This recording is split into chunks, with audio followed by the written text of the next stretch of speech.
Bom, vamos lá, você já me conhece, sou Pedro Menin, dei aula ontem para vocês sobre backtest de carteira. Hoje a gente vai comentar sobre uma nova ferramenta da Quantity que chama raio-x de mercado. Dentro do raio-x de mercado a gente consegue tanto ter uma noção de performances setoriais quanto da bolsa como um todo, e a gente consegue também entender o humor do mercado no momento. Então vem cá para a tela, vamos direto ao ponto. Quando você entra aqui no raio-x de mercado, o primeiro quadro que você encontra é esse quadro de performances que vai mostrar a evolução do IBOV ponderado contra o IBOV equal weighted. Então o que é o IBOV? O IBOV é uma cesta de ações, tem lá 90 ações dentro da carteira. Concorda comigo que cada uma delas tem um peso diferente? Então por isso que é ponderado. Mas se cada uma delas tem um peso diferente, você concorda comigo que esse índice ponderado também, ele não reflete necessariamente a média do comportamento da bolsa, porque é uma média, na verdade, ponderada.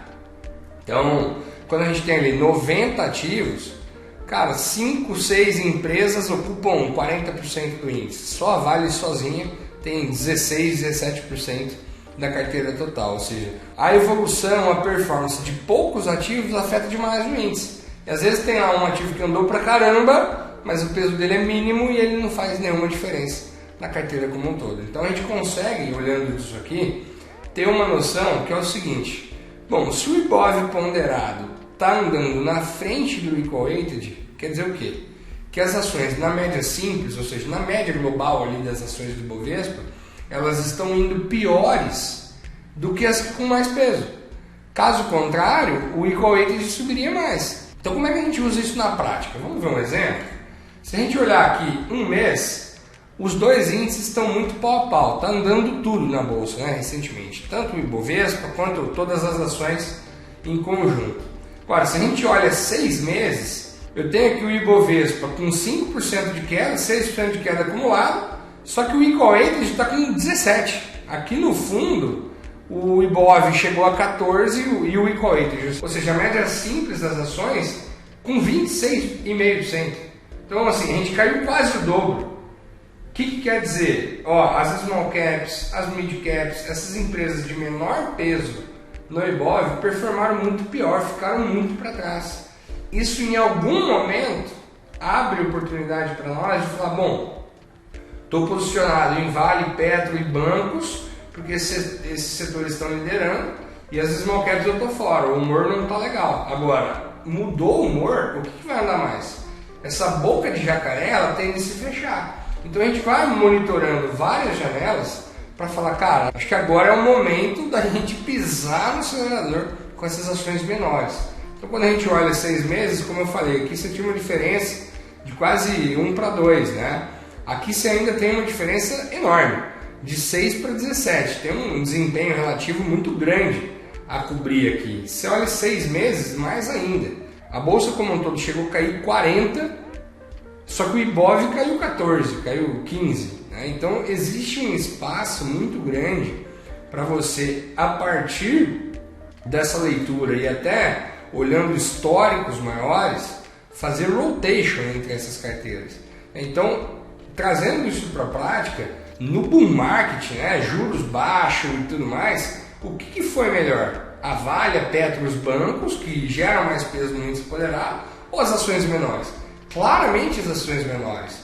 Você pega aqui que em 2018 ali para frente, essas ações já começaram a desempenhar melhor e permaneceram assim por muito tempo. Até 2022 ali, né? Agora 2023, a virada ali do segundo semestre do ano passado, já foi difícil, juros muito altos, inflação persistente, o cenário de bolsa está muito complicado. E olha lá, pela primeira vez aí em anos, o IBOV ponderado, ele ultrapassou e muito o IBOV equal weighted. Então você consegue inclusive ter essas dinâmicas. A hora que esses juros começar a baixar, ou isso começar a ser sinalizado, cara, você já sabe o que fazer. É assim que a gente encontra os melhores momentos para, vou para mid cap, small cap, blue chip, para qual setor e por aí vai. Lógico, isso aqui é uma leitura macro. A gente vai aprofundar isso nessa segunda aba, que mostra aqui os desempenhos setoriais. Quando você entra no site da B3, a B3 classifica setorialmente as ações. Só que, cara, eu pessoalmente não concordo muito com aquelas classificações. Se você pegar, por exemplo, Iguatemi IGTI 11, ela está classificada dentro da bolsa como setor financeiro, porque é uma empresa de shoppings, né, imóveis, mas tem um braço financeiro lá dentro. Mas qual que é o core da Iguatemi? É o setor financeiro ou é imóveis? Pô, na minha visão é imóvel. Então o que a gente fez? Como são vários casos assim, a gente criou índices setoriais proprietários, né? Então tem um índice, por exemplo, de agronegócio, que não tem na bolsa, tem um setor de educação, que não tem na bolsa, e outros, né? Fizemos as nossas classificações setoriais, então criei os índices, classifiquei as ações, tanto as que existem hoje quanto as que fizeram faliram no meio do caminho, que estão no índice ou que não estão, enfim. Lá de 10 anos atrás até aqui, todos os setores começaram com 100 pontos e a gente trouxe eles até hoje para a gente ver. Um dado mais rápido de se enxergar. Quais historicamente são os melhores setores para se investir? Isso a gente consegue ver logo de cara, né, os melhores desempenhos. Agronegócio, materiais básicos, utilidade pública, saúde, financeiro, holdings, aqui dentro vai estar Itaúsa, vai estar Cosan, enfim, aquelas empresas que não têm exatamente uma atividade, são várias. Ao mesmo tempo também que a gente consegue ver quais são os piores historicamente. Imobiliário de 100 pontos há 10 anos, hoje ele está a 77. Setor de serviços de 100 pontos, hoje está 8.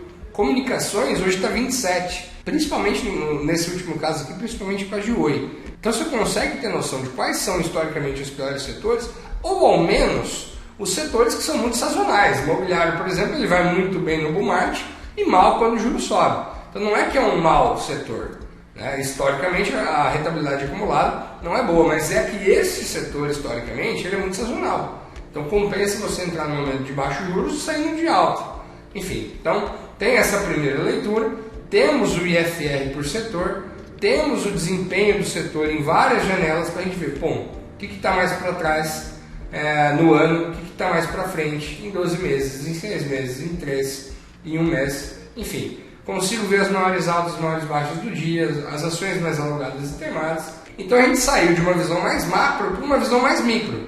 Agora a gente vem para essa segunda sessão que eu chamo de sentimento de mercado. São indicadores que o próprio nome se explica, né? Que tentam dizer para a gente como é que está o humor dos investidores. Então são indicadores simples, não tem nada de mágica aqui, só que quando você pega algo simples, encontra uma correlação daquilo com o mercado de uma maneira que, aplicando técnicas de estatística, você consiga usar aquilo que é simples para ganhar dinheiro, isso se torna uma baita ferramenta.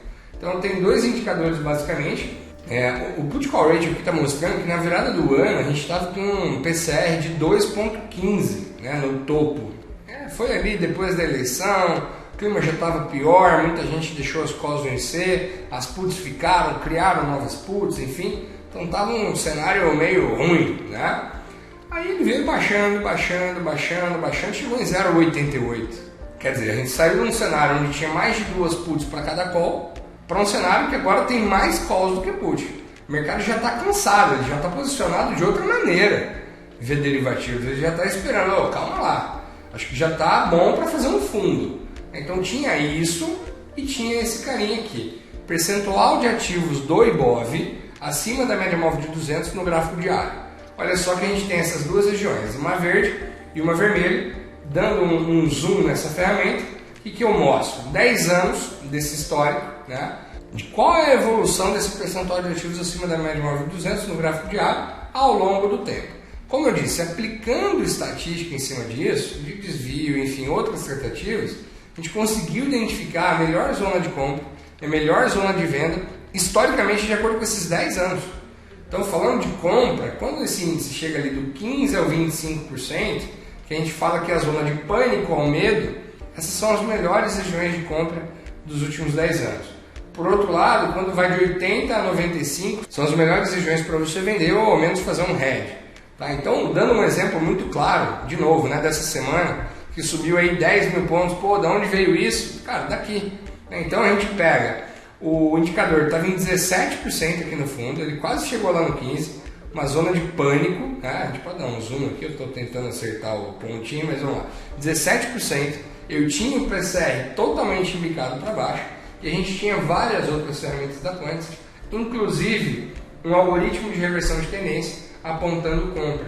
Então é muito legal associar essas ferramentas de humor de mercado, monitorar o sentimento do mercado como um todo através de maneiras quantificáveis para ganhar dinheiro com isso. E é possível. Está aqui uma aplicação prática que aconteceu recentemente, há poucos dias. E não só isso, como eu falei, né, são 10 anos. Olha lá o Covid, onde que a gente estava antes do Covid, um mês antes. 98% dos ativos acima da média móvel 200. Cara, é muita coisa. Você tem que fazer um hedge nesses momentos. Olha como esse indicador precede, de fato, as grandes recuperações e as grandes correções.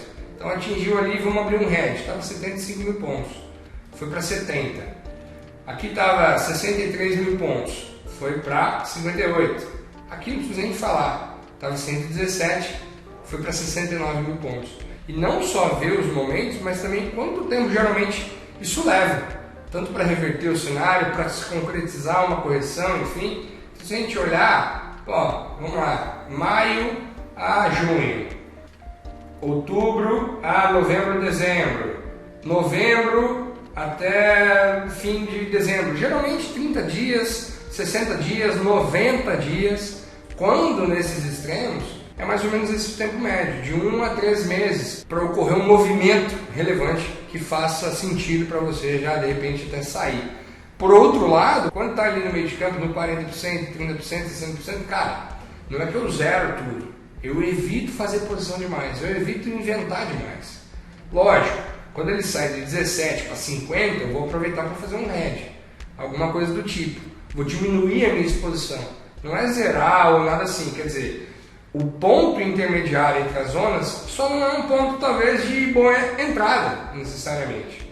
Enfim, então esse tipo de informação passa muito confiabilidade para os investidores. Espero que vocês tenham gostado, tenham entendido, e quem não é assinante, fica aqui meu grande convite, tanto para assinar a plataforma, quanto para assistir a última aula amanhã, que a gente vai falar do Radar de Insiders, uma ferramenta que a gente usa para antecipar o movimento dos insiders na Bolsa de Valores. Então atenção na próxima aula. Tchau, tchau.